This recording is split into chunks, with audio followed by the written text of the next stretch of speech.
Hola a todos y bienvenidos a nuestro canal. Es una alegría inmensa saludarlos y compartir este espacio de oración y reflexión, donde buscamos que la palabra de Dios ilumine cada rincón de nuestra vida cotidiana. Me siento muy bendecido de tenerlos aquí hoy, unidos en un mismo espíritu y con el corazón abierto para recibir lo que el Señor tiene preparado para nosotros. Hermanos y hermanas, queridos fieles que nos acompañan con tanta devoción, hoy quiero que hablemos de una realidad que golpea las puertas de muchos hogares. Existe una situación profunda, un peso silencioso que ocurre en el seno de algunas familias y que parece escapar a todo entendimiento humano.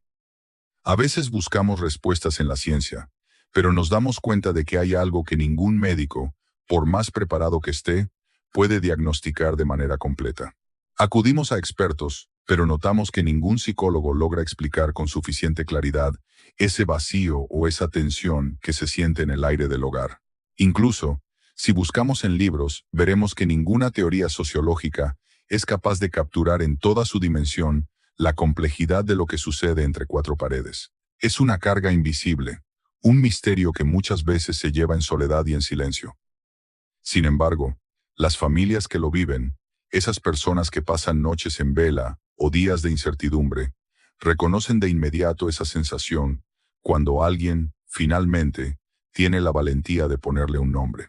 Es ese momento de verdad donde dejamos de pretender que todo está bien y admitimos que necesitamos una guía superior. En este canal, queremos caminar a su lado, entendiendo que más allá de las explicaciones del mundo, existe una dimensión espiritual que solo podemos comprender a través de la fe y la confianza plena en nuestro Padre Celestial. Estamos aquí para nombrar esas realidades y ponerlas en las manos de Dios. Algo que produce en quien lo escucha por primera vez esa mezcla específica de alivio y de incomodidad que solo produce la verdad cuando finalmente aterriza en un lugar donde llevaba tiempo sin estar.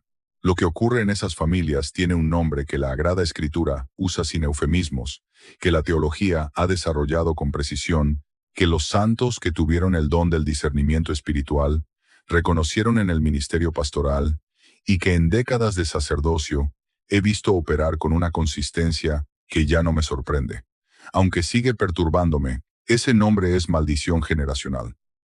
Antes de que alguien se alarme, antes de que alguien piense que estoy hablando de algo oscuro, de algo que pertenece al terreno de la superstición o del pensamiento mágico, antes de que alguien sienta el impulso de cambiar el video, porque esto no suena a catolicismo sólido, sino a folclore espiritual de dudosa procedencia, les pido que se queden, que me den los minutos necesarios para establecer el fundamento bíblico y teológico de lo que voy a decirles, porque lo que vamos a hablar hoy no es superstición, no es folclore, no es una creencia popular sin raíces en la fe de la Iglesia. Es una verdad que está en la Sagrada Escritura desde el Antiguo Testamento, que fue reconocida por los padres de la Iglesia, que el ministerio de liberación, que la Iglesia practica formalmente, aborda de manera directa y que tiene consecuencias prácticas muy concretas para la vida de familias que en este momento, mientras escuchan este mensaje, pueden estar viviendo exactamente lo que vamos a describir sin haber podido ponerle nombre hasta hoy.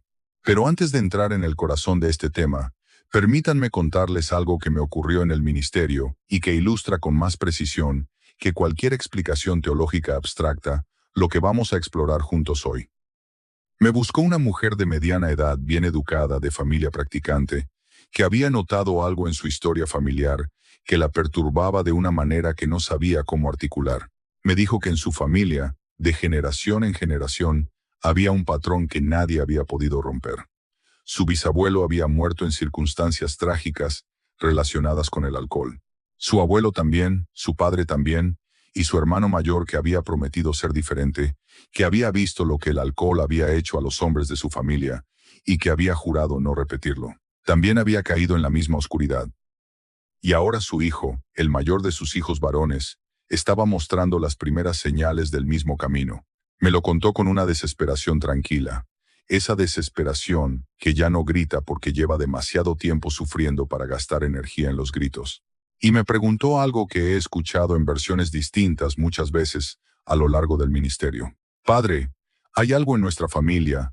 ¿Hay algo que viene de atrás que nos persigue? ¿O simplemente tenemos muy mala suerte? La respuesta que le di ese día y que voy a desarrollar en profundidad durante este mensaje fue que lo que ella describía tenía efectivamente una dimensión que iba más allá de la mala suerte, y más allá de la genética, y más allá de los patrones psicológicos aprendidos, aunque todas esas realidades también estaban presentes.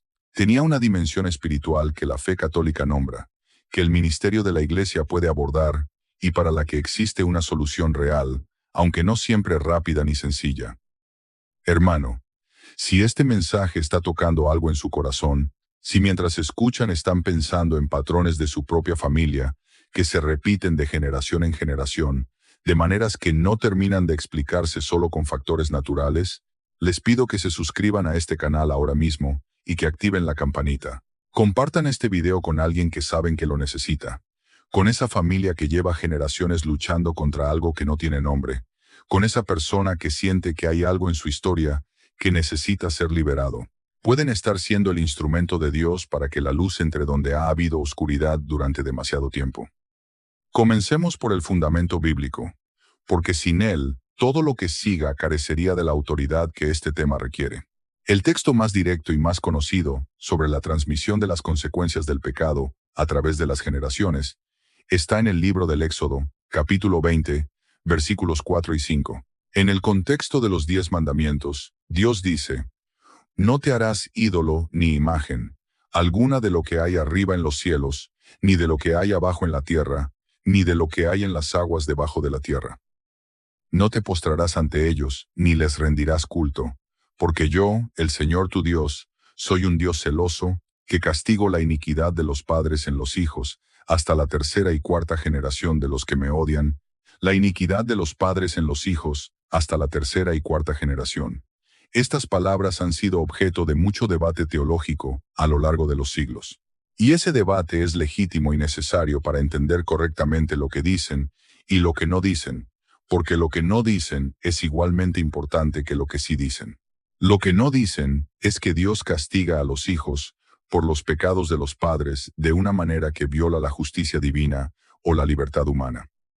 La teología de la responsabilidad personal, claramente establecida en el libro de Ezequiel, capítulo 18, enseña que cada persona responde ante Dios por sus propios actos y no por los de sus antepasados. El alma que peque, esa morirá. El hijo no cargará con la culpa del padre, ni el padre con la culpa del hijo. Esta es la enseñanza clara de la Escritura sobre la responsabilidad personal, y nada de lo que digamos hoy puede o debe contradecirla. Lo que sí dice el texto del Éxodo, lo que la teología desarrolló a partir de él, y lo que la experiencia pastoral confirma de manera consistente, es algo diferente y más sutil. Es que los pecados de los padres, especialmente los pecados graves y los pecados que involucran la apertura a fuerzas que no son de Dios, crean en las generaciones siguientes condiciones de mayor vulnerabilidad espiritual. Abren puertas en la historia familiar que permanecen abiertas hasta que alguien con la autoridad y los instrumentos adecuados las cierra. Establecen patrones de oscuridad que se transmiten no como culpa, sino como predisposición, como debilidad estructural, como un camino de menor resistencia hacia el mismo error que alguien antes que ellos ya tomó el orgullo. El Catecismo de la Iglesia Católica, en el número 1869, aborda este tema al hablar del pecado social. Los pecados son causa de situaciones sociales e instituciones contrarias a la bondad divina. Las estructuras de pecado son expresión y efecto de los pecados personales. Inducen a sus víctimas a cometer a su vez el mal. Las estructuras de pecado que inducen a sus víctimas a cometer a su vez el mal. Aplicado a la familia, una de las estructuras más fundamentales de la sociedad y de la Iglesia. Esto describe exactamente el mecanismo de las maldiciones generacionales. El pecado de una generación crea una estructura, un patrón, una predisposición que hace más fácil que la siguiente generación caiga en el mismo pecado, no porque esté obligada a ello, sino porque el terreno está preparado de una manera que no lo estaría sin ese antecedente. Y hay un tercer nivel que es el más específicamente espiritual, y que es el que el Ministerio de Liberación aborda de manera más directa.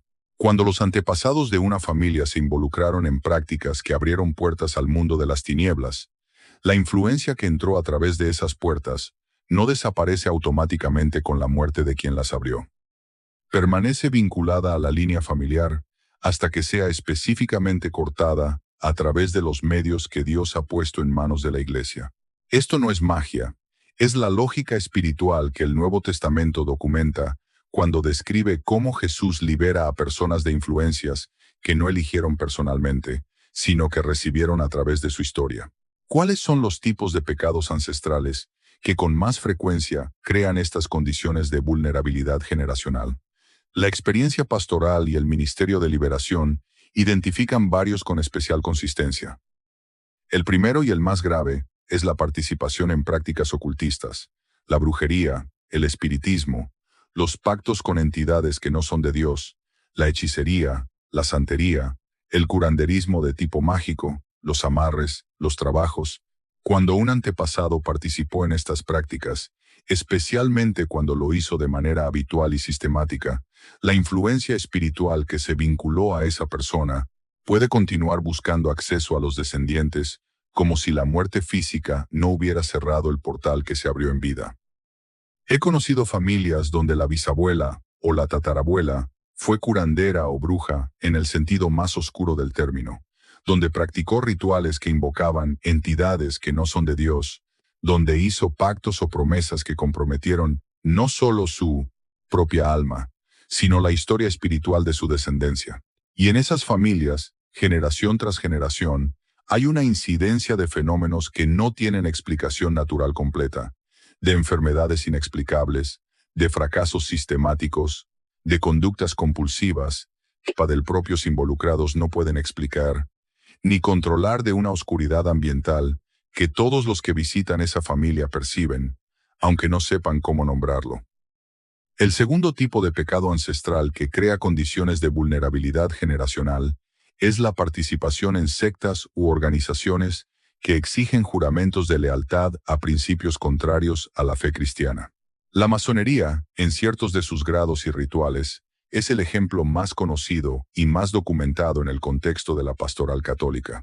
Los juramentos que se hacen en esos contextos, los rituales que se realizan, las lealtades que se establecen a principios que a veces están en contradicción explícita con la fe de la Iglesia, pueden crear vínculos espirituales que continúan operando en la historia familiar después de la muerte del que los estableció. El tercer tipo es la idolatría, en sus diversas formas. El culto a ídolos, la veneración de entidades que no son el Dios verdadero, la participación en rituales religiosos sincréticos, donde se mezcla el nombre de Cristo con la invocación de entidades de origen pagano. Esto es especialmente relevante en el contexto latinoamericano, donde el sincretismo religioso tiene raíces históricas profundas y donde muchas familias llevan generaciones mezclando prácticas católicas con elementos de religiones afroamericanas, chamánicas o prehispánicas, sin ser conscientes de las implicaciones espirituales de esa mezcla.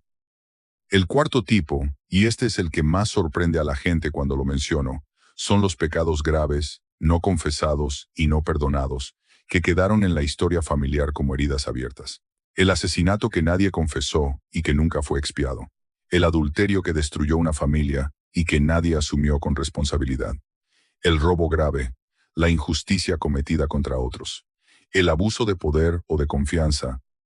Estos pecados, cuando no fueron llevados ante Dios en el sacramento de la reconciliación, cuando no hubo reparación y expiación, dejan en la historia familiar una deuda espiritual que gravita sobre las generaciones siguientes, de maneras que se manifiestan de formas distintas, pero que tienen la misma raíz. Y el quinto tipo es la transmisión generacional de las consecuencias del trauma sin sanar.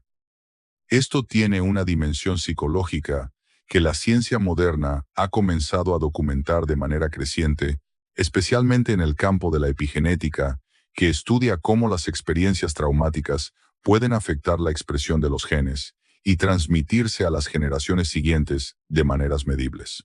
Pero tiene también una dimensión espiritual que va más allá de lo que la epigenética puede explicar.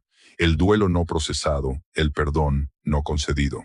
El dolor que se enterró sin haber sido sanado, crean en las familias condiciones emocionales y espirituales que predisponen a las generaciones siguientes a repetir los patrones de daño que las produjeron. ¿Cómo se reconoce una maldición generacional en la propia historia familiar? Esta es la pregunta práctica más importante y quiero responderla con la precisión que merece. El primer indicador es la repetición de patrones específicos de pecado o de desgracia a través de múltiples generaciones. No hablo de que en la familia haya habido problemas, porque todas las familias tienen problemas. Hablo de un tipo específico de problema que se repite en la misma forma, de generación en generación, con una precisión que supera lo que el azar o los factores puramente naturales pueden explicar.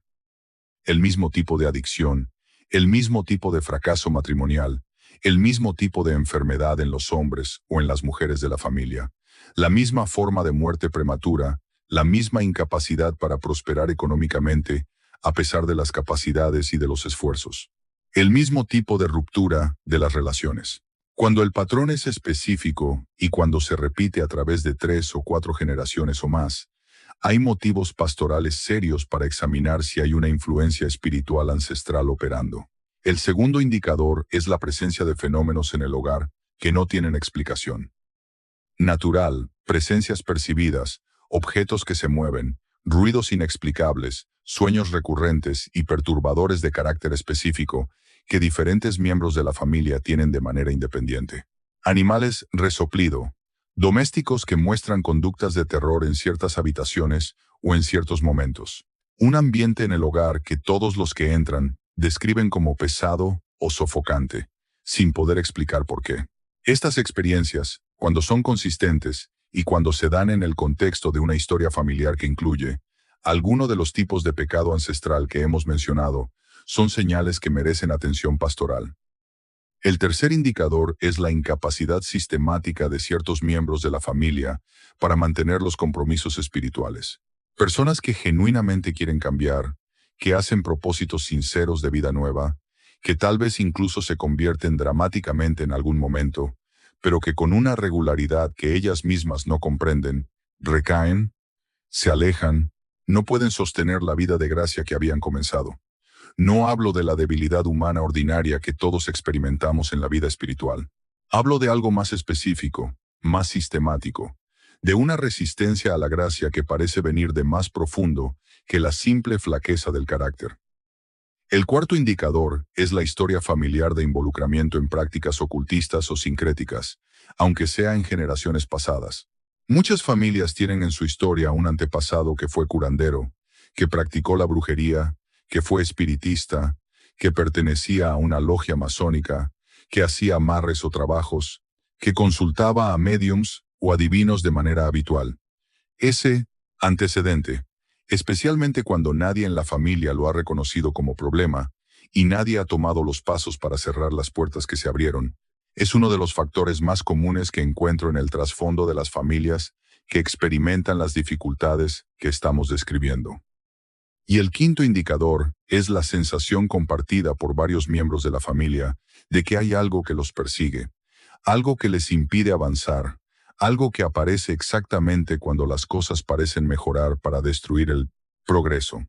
Esto puede sonar muy subjetivo, y lo es en cierta medida, pero cuando esa sensación es articulada de manera independiente por varios miembros de la misma familia, cuando tiene consistencia a través del tiempo y cuando se corresponde con los patrones objetivos que mencionamos anteriormente, es una pista que merece tomarse en serio. Ahora, hermanos, llegamos a la parte más importante de este mensaje. Más importante que identificar el problema es conocer la solución, porque la fe cristiana no nos deja frente al diagnóstico sin el remedio. La fe cristiana no anuncia la esclavitud sin anunciar también la libertad. Y la libertad de las maldiciones generacionales es posible, es real, está al alcance de cualquier familia que esté dispuesta a tomar los pasos necesarios con la seriedad y la fe que estos pasos requieren. El primer paso, y este es fundamental, es el conocimiento honesto de la historia familiar. No se puede sanar lo que no se conoce. No se puede cerrar una puerta que no se sabe que está abierta. Muchas familias tienen secretos que los mayores han guardado con vergüenza o con miedo, y que las generaciones siguientes no conocen. Ese silencio protege la imagen de los antepasados, pero deja las puertas abiertas que ellos abrieron. El primer acto de sanación generacional es la valentía de preguntar, de investigar, de conocer la verdad de la propia historia, aunque esa verdad sea incómoda. No digo que haya que airear los pecados de los antepasados públicamente. Digo que el miembro de la familia que quiere romper el patrón necesita conocer lo suficiente de la historia para poder presentarla ante Dios de manera específica. No es suficiente decir, sé que en mi familia hubo cosas malas. Es más eficaz poder decir, sé que mi bisabuelo practicó la brujería, que mi abuelo perteneció a una organización ocultista, que en mi familia se usaron estos objetos o estas prácticas. La especificidad importa en la oración de sanación generacional, porque Dios no necesita esa especificidad para actuar, pero nosotros la necesitamos para saber exactamente qué estamos presentando ante Él y qué puertas estamos pidiendo que cierre. El segundo paso es la confesión sacramental, no solamente de los propios pecados, que siempre debe ser el comienzo, sino específicamente de cualquier involucramiento personal en prácticas que puedan haber contribuido a abrir o a mantener abierta la oscuridad en la historia familiar. Si en algún momento de la propia vida se consultó un curandero, se usó la hija, se recurrió al tarot, se participó en rituales sincréticos, se hicieron compromisos con organizaciones esotéricas, todo eso debe ser confesado con especificidad y con arrepentimiento real. La absolución sacramental tiene el poder de cortar vínculos espirituales que ninguna oración privada puede cortar sola, porque el sacramento actúa con la autoridad de Cristo que le fue dada a la Iglesia. El tercer paso es la renuncia explícita. Hay una dimensión de la sanación generacional que requiere un acto verbal explícito de renuncia a los pactos, compromisos, invocaciones y aperturas que los antepasados hicieron. No porque las palabras tengan un poder mágico en sí mismas, sino porque la voluntad humana libre, que en algún momento dijo sí a la oscuridad, aunque no fuera la voluntad de la persona que renuncia, sino la de un antepasado, necesita ser contradicha por una voluntad humana libre que diga explícitamente no. En el nombre de Jesucristo renuncio a todos los pactos, compromisos, invocaciones y aperturas que mis antepasados hicieron con fuerzas que no son de Dios. Renuncio a cualquier efecto de esos compromisos sobre mi vida y sobre la vida de mis descendientes, y declaro que esta familia pertenece a Cristo y solo a Cristo. Esta renuncia hecha con fe y con la especificidad que el conocimiento de la historia familiar permite, es uno de los actos más poderosos que se pueden hacer por la liberación de la propia línea generacional. El cuarto paso es el perdón de los antepasados. Esto puede parecer extraño. Perdonar a personas que ya murieron, perdonar a personas que tal vez nunca pidieron perdón y que ni siquiera saben que los estamos perdonando. Sí, el perdón de los antepasados que con sus pecados abrieron las puertas, que estamos intentando cerrar, es un paso de liberación tanto para nosotros como para ellos.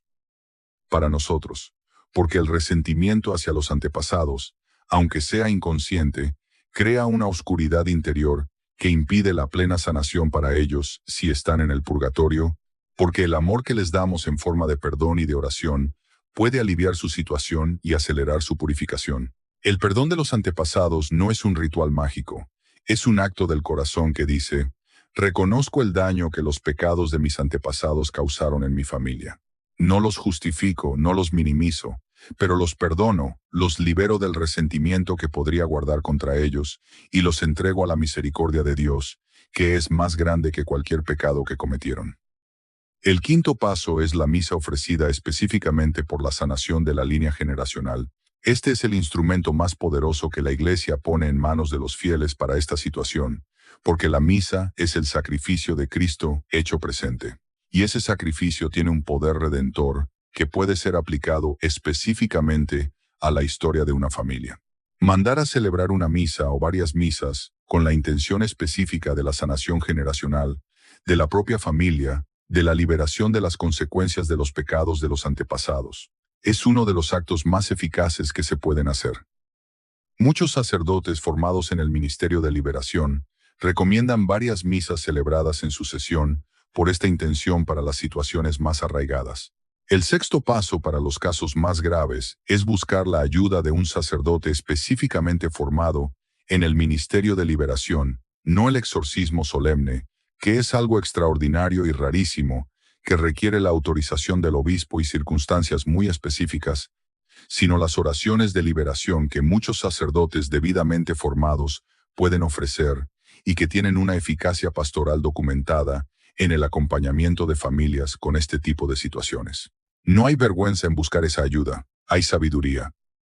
Del mismo modo que una persona con una enfermedad grave busca a un médico especialista, una familia con una herida espiritual generacional merece la ayuda de alguien que conoce ese territorio y que tiene la formación para acompañar ese proceso. Y el séptimo paso, que en realidad es el que sostiene todos los demás y que no termina nunca, sino que se convierte en la nueva manera de vivir de la familia liberada, es la consagración activa y cotidiana a Dios, la vida sacramental regular, el rosario, en familia, la consagración del hogar al Sagrado Corazón de Jesús y al Inmaculado Corazón de María, la presencia en la casa de objetos sagrados bendecidos que declaran ¿a quién pertenece ese espacio? La oración por las almas de los antepasados que pueden estar en el purgatorio, necesitando sufragios y la vigilancia espiritual que impide que las puertas que se cerraron vuelvan a abrirse a través de nuevas incursiones en el territorio del ocultismo, de las prácticas sincréticas, de la apertura indiscriminada a influencias que no son de Dios. Quiero detenerme en algo que me parece suma importancia pastoral y que frecuentemente se omite en los mensajes sobre este tema. La sanación de las maldiciones generacionales no es un proceso de una sola noche, no es un ritual que se hace una vez y que produce resultados inmediatos y definitivos. Es un proceso que requiere perseverancia, que tiene sus propios tiempos, que puede incluir momentos de resistencia, de intensificación aparente de los síntomas, antes de que mejoren, de pruebas que el enemigo usa para desalentar, precisamente cuando el proceso de liberación está avanzando. Y es un proceso que requiere la responsabilidad personal de cada miembro de la familia que quiere ser libre, porque la libertad que Dios ofrece nunca es pasiva, es activa. Es una libertad que hay que elegir, que hay que proteger, que hay que cultivar con la misma energía que antes se gastó en la esclavitud. Y hay algo más que quiero decir sobre este tema con una claridad que pocas veces se tiene en estos mensajes. Las maldiciones generacionales no son una excusa, no son una razón para no asumir la responsabilidad personal de los propios pecados y de las propias decisiones. Ninguna herida generacional, por real y por grave que sea, elimina la libertad humana ni la responsabilidad moral. La persona que tiene una predisposición generacional hacia el alcoholismo sigue siendo responsable de las decisiones que toma respecto al alcohol. La persona que tiene en su historia familiar un patrón de violencia sigue siendo responsable de las decisiones que toma respecto al uso de la violencia. La herencia espiritual oscura crea condiciones de mayor dificultad, no crea inevitabilidad, y la gracia de Dios, que es siempre más grande que cualquier peso heredado, está disponible para quien la busca con sinceridad. San Pablo lo dice en la carta a los Romanos capítulo 5, versículos 20 y 21, con una proclamación que es el corazón de la esperanza cristiana, frente a cualquier forma de esclavitud heredada, donde abundó el pecado, sobreabundó la gracia.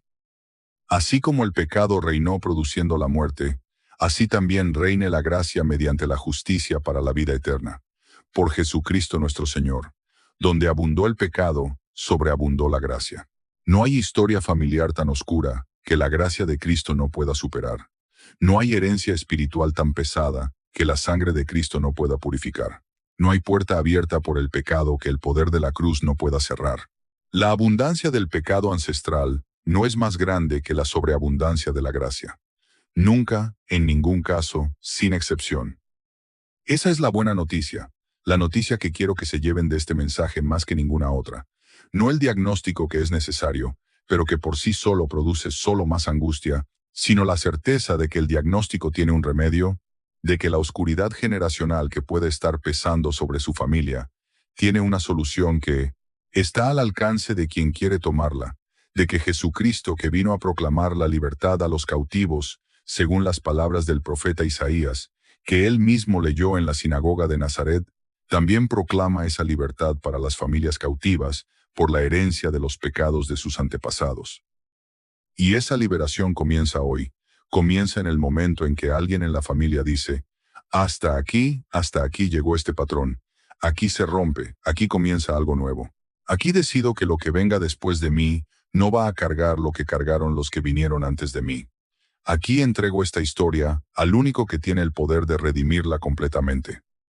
Ese alguien puede ser usted en este momento con lo que tiene y con lo que es, sin necesitar ser perfecto, ni santo, ni tener toda la formación teológica, necesitando solo lo que todo proceso de liberación genuino requiere: la humildad de reconocer que hay un problema, la fe de creer que Dios puede resolverlo, y la voluntad de tomar los pasos que Él pone en las manos de su iglesia para que la solución sea real y duradera. Hagamos juntos la oración de renuncia y de consagración. Si pueden, pónganse de pie en este momento como señal de que están eligiendo la libertad.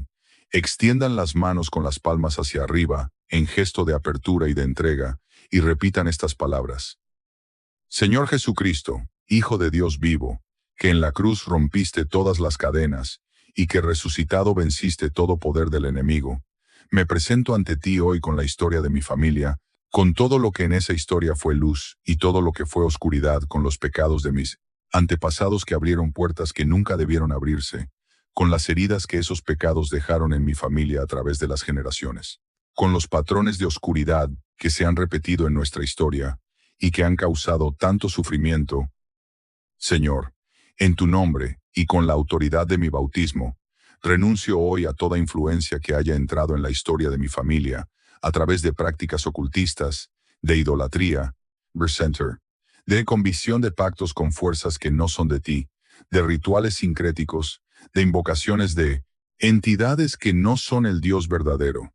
Renuncio a todo pacto, a toda promesa, a todo juramento que mis antepasados hayan hecho con el enemigo, de manera consciente o inconsciente. Declaro que esos pactos no tienen poder sobre mí, ni sobre mis hijos, ni sobre los hijos de mis hijos.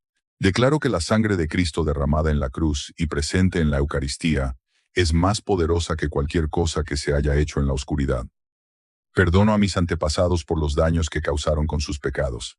No justifico lo que hicieron, pero los libero del resentimiento de mi corazón y los entrego a tu misericordia, que es infinitamente mayor que sus pecados.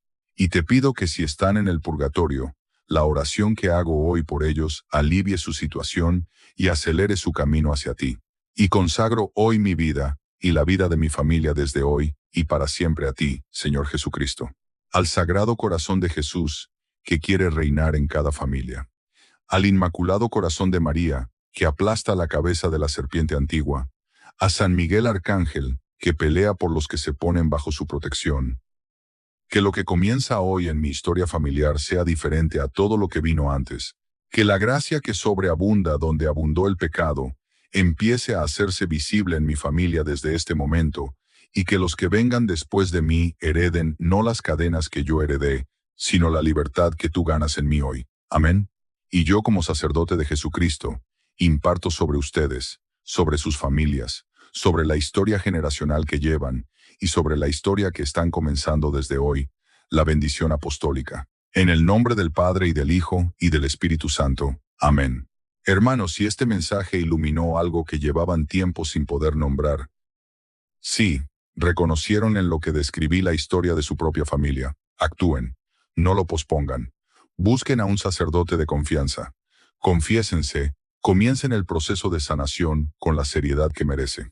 Y compartan este video ahora mismo con alguien que saben que lo necesita, con esa familia que lleva generaciones atrapadas en un patrón que nadie ha podido romper, con esa persona que siente que hay algo en su historia que necesita ser liberado y que finalmente va a encontrar en este mensaje el nombre de lo que ha sentido toda su vida. Queridos hermanos y hermanas, hemos llegado al final de nuestra reflexión de hoy, pero el camino con el Señor apenas comienza en cada uno de sus hogares. Si este mensaje ha tocado su corazón y sienten que estas palabras les han dado un poco de paz o claridad, los invito con mucho cariño a que se suscriban al canal, si todavía no lo han hecho.